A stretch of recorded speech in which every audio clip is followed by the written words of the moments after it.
Any other citizens to be heard? Mayor, while Brian's coming up, John, can both of those last two items get on ETV? They can. They might be too late for the Saturday event from the school district.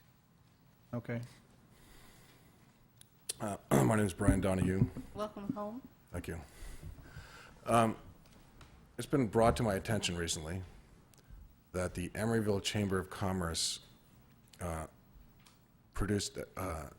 receives public funding for their private publication. I believe it's called Emery News or Emery.News or something. It's either one of those. And I find this sort of disconcerting. For one thing, it's a private company, and I don't quite understand why the taxpayers should be forced to pay for their newsletter.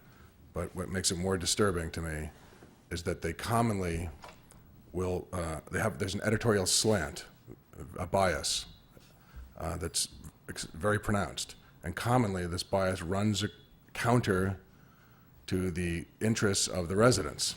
It's sort of being a Chamber of Commerce newsletter, it's not surprising that it has a pro-business community bias. I think that's fine to have a Chamber of Commerce whose function is to try to develop more business in Emeryville and enhance the business community. That's fine.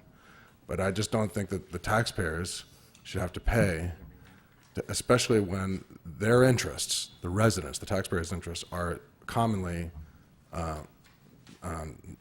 not being, or being actively countered. And so I think we should have a discussion about this. Should the taxpayers be forced to pay for the publication of this newsletter that's not always in their interest? And I believe the answer to that is no. And I think we should have some forum or some discussion about this in some public way. Thank you.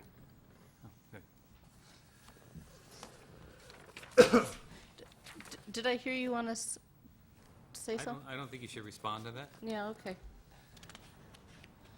Any other citizens